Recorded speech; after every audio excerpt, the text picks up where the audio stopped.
Hello and welcome to Weird Around Illinois.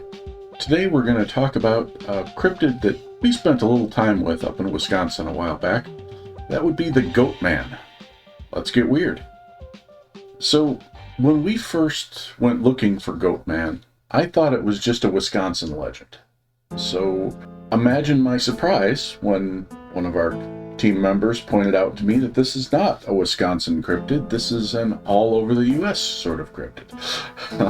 So we thought we should dive a little deeper into this and kind of talk about the Goatman in all of his different forms and locations and see just how real this cryptid is.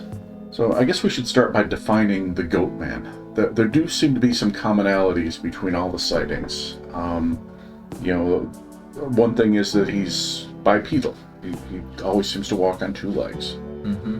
Always seems to have horns, like a goat. Hairy, like a goat. Yeah, and like white or gray hair, right? Yeah, white or gray hair. And he's got those skinny goat legs with the hoofs on the end of them, even though he has like a man's upper body. A lot of people say for that reason, he kind of looks like the devil, or at least like a demon. He's like this bipedal goat man creature with the horns and the hooves. Yeah, I might be mistaken, but I could have sworn that at one point I heard that Goatman had red hair, sort of. Yes, the Wisconsin story, the Hogsback Road story, had him with red hair. You're right. Well, yeah, could be possible. Yeah, with red hair, he would really look like the devil. Yeah. So, you mentioned the red-haired one in Hogsback Road. Maybe that's where we should start, because that's the one we're most familiar with anyway. Yeah, Hogsback Road is probably the most infamous one here in America. So, this Goatman has gone very far back. I believe it was 1870s. I mean, that's really far back. So this is a much more ancient cryptid than most would think. Mm-hmm.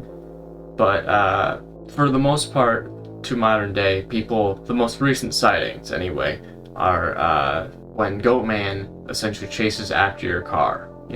You're just driving down Hogsback Road, which you should keep in mind that the road is relatively very spiky, or not spiky, but like there's a lot of turns and twists to it. And it's elevated. There's like a sharp drop-off on either side. Makes it very dangerous. Yeah. So for there to be a super fast moving, I think relatively tall creature, like that's aggressive, it's aiming to throw you off the road in this case. There have been multiple sightings here in Hogsback Road of like people actually getting like distracted and then like getting thrown off the road to their deaths. Now with this Goatman, obviously half man, half goat, a lot of people have theorized that this could have been, or like how this Goatman was made, or I don't know, became Goatman, was possibly an evil spirit. Would there be a human who happened to die in that area on Hogsback Road, or I mean, I don't know, some horrible experience that happened there. Maybe some human got reincarnated as that somehow. There's not a lot of context to that, but it's interesting the different backstories that come up on Goatman in the different regions. It's true. There are similar stories I notice in other regions about Goatman, starting off as a man and, becoming an evil spirit and coming back to haunt the road or wherever he's haunting. The one thing I remember about the Hogsback Road one is the stories of Goatman got mixed in with stories of Hookman. And both were like these lover's lane creatures that would wait for people to park somewhere along the road to be intimate with each other, and then they'd suddenly appear and do horrible things to them. Yeah.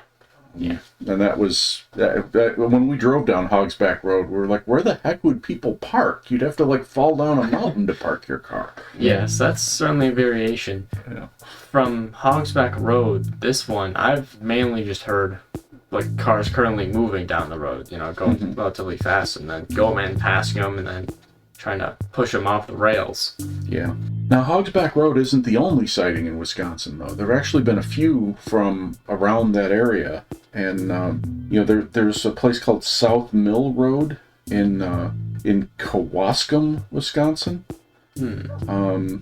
and there was like this house at the end of the road that they said belonged to a child killer, and the murderer would kill any children who went into the fields surrounding his house, and somehow or another this killer became Goatman. Interesting. So are these things becoming possessed in a sense by the devil himself? That's one take on it for sure. Yeah. Also, another thing about Hogsback Road is, like you said, on the sides there's like drop-offs. Mm-hmm. And I'm thinking like Goatman could very well hide in one of those and jump scare people. True. That's what I was thinking while we're on it, at least. Mm-hmm. Yeah. And of course, he didn't come out for us. Yeah. Right. And as if we didn't make it clear enough, Goatman isn't like a normal cryptid we talked about. You know, with Bigfoot or Dogman, there's always some kind of reason why those cryptids might step back or stare at you menacingly, I guess, in a sense. Mm-hmm. This one has no filter. He just seems like mean. Yeah, either he's there and he sees you or he doesn't. Something to fear, for sure. Yeah. So, also, we'll stick close to Illinois for the start of this, but we'll go a little further afield with the later ones. But there was a sighting in Kentucky, right? Yeah, in Louisville, Kentucky. It was it's known as the Pope Lake Monster. There's a bridge in Pope Lake Creek, and it's a railroad bridge, so there would be trains that go on it, and of course Goatman would go on it too, and the Goatman would actually like lure people onto the train tracks, and people would, go on it and either be killed by the train, or the Goatman itself would like throw people off the train tracks. Oh. So or even use like supernatural things. Well, that was going to be my next question. How would he lure them onto the bridge? Is that like a supernatural power he has or something? Or well, some theories say that like they use like voice mimicking, or literally just telepathic communication. So wow, creepy. Yeah, I don't know. And this is one of those that's got one of those weird backstories too. A couple weird backstories. I mean, one may sound familiar from what we just talked about. There's a farmer who sacrificed goats in exchange for satanic powers, and he died and came back as half man, half goat. Wow, so yeah, and all these sightings, I guess. And then there's another one that says that he was a circus freak who vowed to get revenge on humans for not being circus freaks, I guess. Okay. From what I can tell, these seem like legends that you'd see in like a ghost story, from a haunted restaurant or something. Yeah. They might not necessarily be true, but there's like different variation. Yeah, and part of that goes to the fact that some of these are really old sightings. I mean, I'm not sure when the Pope Lake Monster was last seen, but you mentioned the Hogsback Road goes back all the way to the 1870s. Yeah. And I know a lot of these that I was seeing were from the 1970s or earlier. So, sorry, go ahead. Sorry, the Pope Lake Monster was seen like around that time, 1960s, 70s. Yeah, so that, there's a lot of time has passed. 50 years has gone by since then. So these stories get twisted around and they become, like you described, like ghost stories. Yeah. Yeah. Hogsback Road's relatively close to Holy Hill. Yeah. I think Goatman needs to visit a church. Maybe get baptized or something. Yeah. There's even been some people who theorize that Goatman on Hogsback Road is actually Dogman, because there have been Dogman sightings close to Holy Hill, as you well know. Yeah, I think they have similar head structure aside from the horns. Right. There's also a cemetery that we discovered there not terribly long ago. Yeah. Who knows, maybe the Goatman has some relation to that cemetery. Maybe. Either some sort of ritual was performed there, or maybe the body of the person who became Goatman is buried there. Who knows? Yeah. Or maybe he's guarding that cemetery like Dogman does. Maybe. So moving a little further out of the Midwest here, there's a place in Texas. It's an old bridge, over 100 years old. And it's known as the Old Anton Bridge. And the people around there like to call it Goatman's Bridge. And you can imagine why. There are Goatman sightings there. The interesting thing about this, though, is they actually think that this bridge itself is like a gateway to the underworld, like a portal of some kind. Mm. And they say that all you need to do is call upon Goatman and knock on the bridge 3 times. Like knock 3 times and say Goatman. And, one of 3 things is going to happen. Either nothing happens, the Goatman's eyes suddenly appear in the darkness, peering out at you, or Goatman comes out and tries to kill you. And sometimes will even speak, apparently, and with a growling voice tell you to get off of my bridge. Are we talking about Shrek here? It could be. Stay out of my swamp! Yeah, it's starting to seem like that. Yeah. No, but yeah, Goatman's eyes, aren't they usually like yellow if they are glowing? Yellow or red, I think. Yeah, I've heard red too. Yeah. Okay. So, moving even further out, or out in a different direction, I guess I should say, in Maryland, through the 1970s, again, we've got people finding like dead pets around their neighborhood. Now, this was pretty close to a set of railroad tracks, so these dead, mangled pets could have very well been run over by a train. But some people claimed that they saw Goatman mutilating these pets. And at one point, they even found the words "Goatman was here" written on the side of a building, which makes me wonder, did Goatman write it? Or did somebody who saw Goatman write it? I mean, if he's half man, half goat, I mean, it's possible that he could write, I suppose. But this is one of those that's got like a real good origin story, like it should be in a comic book kind of thing. Because they tell the story of this, the residents there tell the story of this scientist who worked in an agricultural research center. And he became Goatman after this experiment went horribly wrong with a goat. So he's like Spider-Man, except he's a goat and has whatever superpowers a goat has. Yeah, alright, yeah, that's spot on for the mutant theory, I guess. Yeah. Stuff like this we can't necessarily dismiss, though, because there's a lot of weird stuff that goes on we probably have no idea about. That's true. I mean, agricultural research with the steroids and the growth hormones and whatever other weird genetic things they're doing in there. I mean, we could all turn into Goatman next week from eating Twinkies. Who knows? They could be growing a Goatman out of the meat things that they're creating. Right.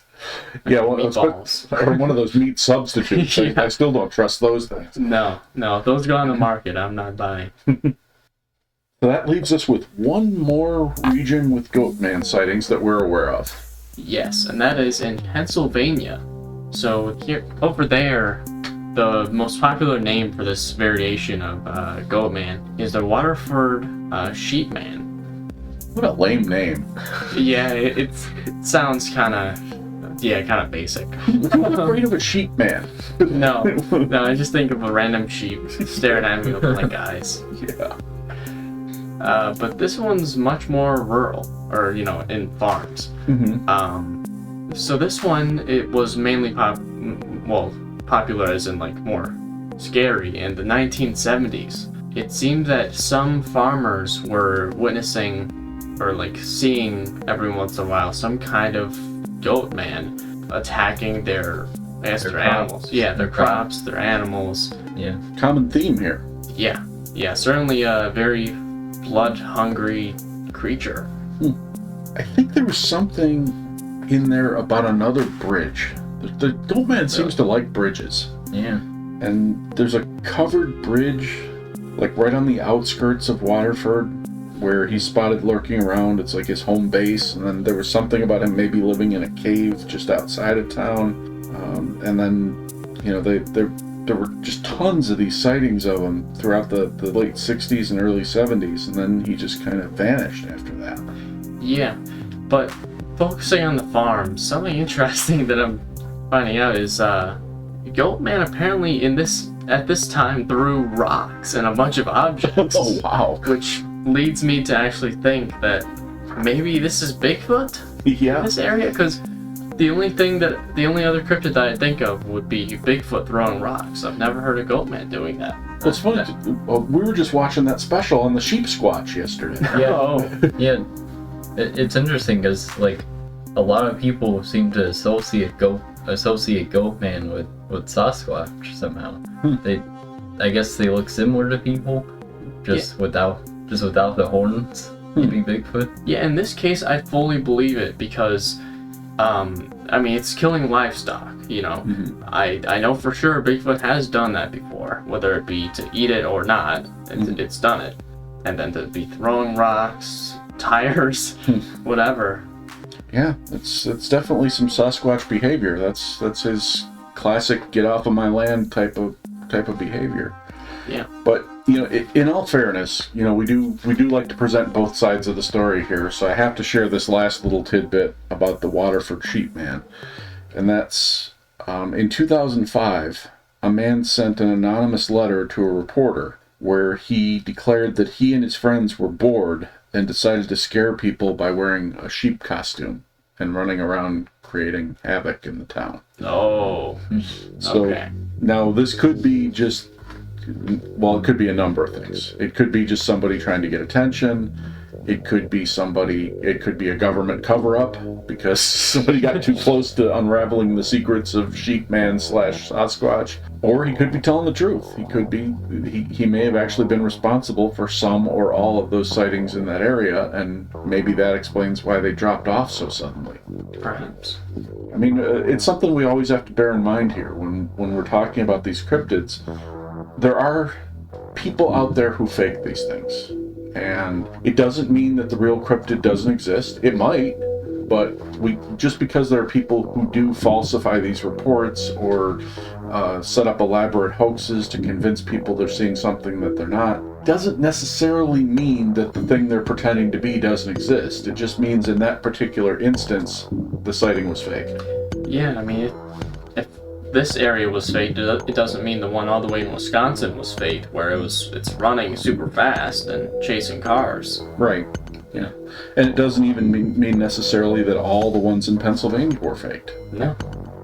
But that's why we have to approach all of these sightings with kind of a balanced view, and just always be looking for the rational explanations, and always look, not just be like Ronnie from Finding Bigfoot, where every single thing that we see is, oh, well, that's a sign of a Bigfoot.